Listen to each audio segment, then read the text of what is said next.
Today I'm gonna take the Huawei P30 Pro against the Panasonic FZ2000 and see how they match up.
Now I want to show you the pictures that I took.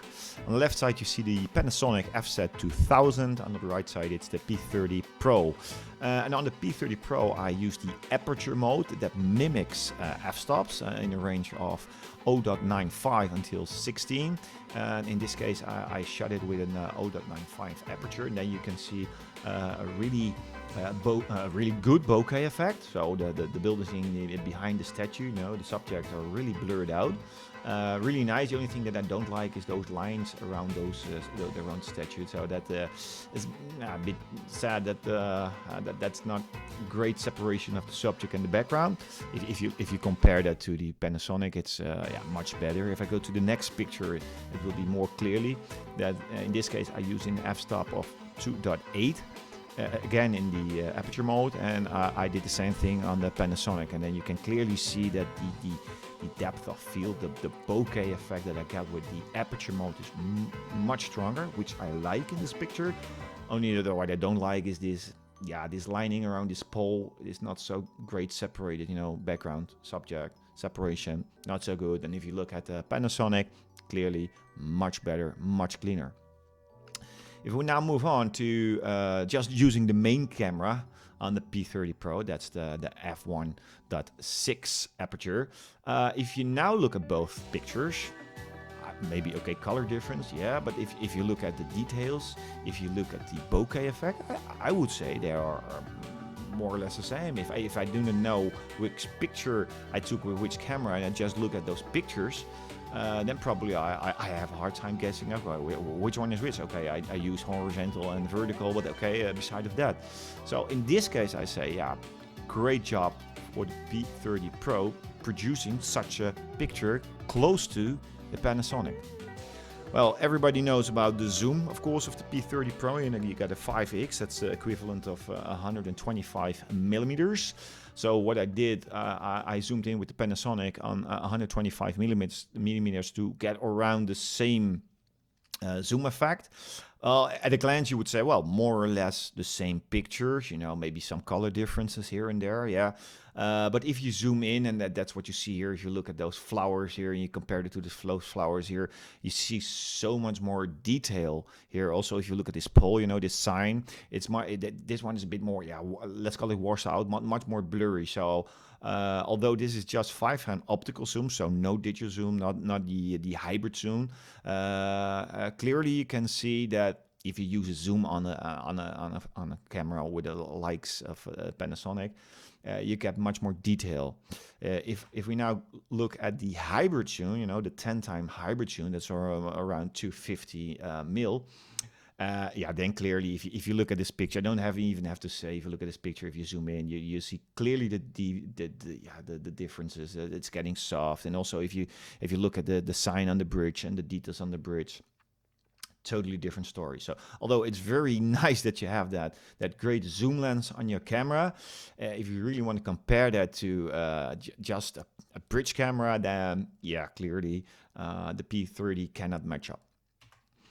Well, another thing is that I went to a building and shot that, and then I want to take a look at the details that it produces. And if you compare on the left side the Panasonic with the P30 Pro, you see that it's yeah, we got better, sharper details within this picture.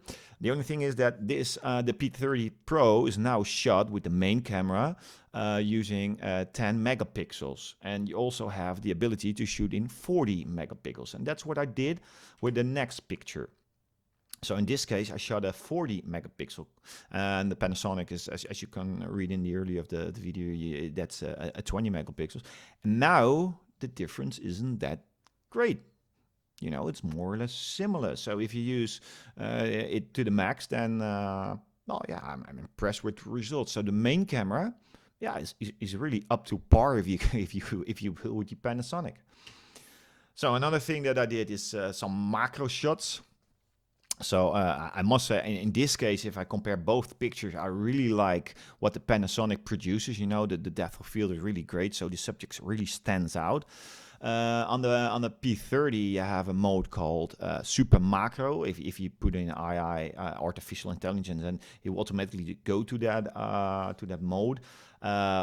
Although I shoot it more or less around the same angle and so on, you see that the separation of the background and the foreground isn't that great. I can use the aperture mode to mimic that. I will do that in the next shot, you will see. But what I do like about the P30 Pro are the colors that it produces. If you compare it to the Panasonic, and sure, you can impose, you can do all the things that you like, you can make it equal to what, but this is just out of the box. The colors on the P30 Pro are more pleasing to my eye if I compare it to the Panasonic. Well, if I go to the next mode, then I just mimic you know, the aperture mode. I used a 1.4, as you can see here on the P30, and then you get more or less the same result as you can see on the Panasonic camera. So again, great job with the P30 Pro. If you look at macro shot, really great, really loving it. So going to the next shot, and that's you know, everybody knows the night shots are really great with the Panasonic, and I can tell you, yes, it is. If you look at both pictures, then yeah, you don't see a lot of difference. Yeah, sure, this one is taken at 22:33, and this is a bit later on, so I've lost a bit of light, as you can see here. But if you look at the sharpness, you know, you see that in the more zoomed in range. I still think it did a great job, but then you can see, if you look at those lights, it's more blown out. If you can see that the P30 Pro did a better job with that. And then even if you compare it, because this is a 15 seconds shutter speed, and this is done with a 5 second shutter speed, I have to go so low because it's amazing how many light that P30 Pro pulls into the sensor. If I go higher, you know, it will just get a white picture. So I need to use an ND filter on it to get more out. I didn't have ND filters with me in this case, so it's very great. But if you want to get a longer shutter speeds, it's almost not doable unless you take the wide angle, because that has a 2.2 aperture, so it will not getting that much light in. But yeah, overall, it's a nice job. And another thing that's really great with the P30 Pro, you have something called Silky Water. You can just handheld it, take the shot, and then you get more or less the same result if you don't zoom in at all. What you will have if you use a tripod with a longer zoom. So that I did it really great. So it's software, yeah, but I really like that option to have in my phone.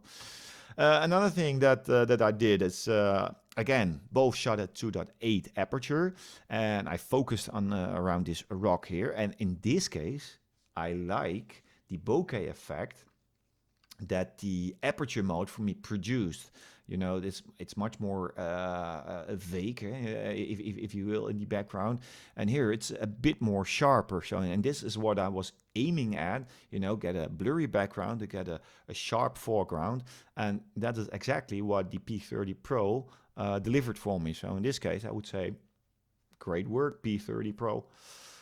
So these are the pictures that I want to show you.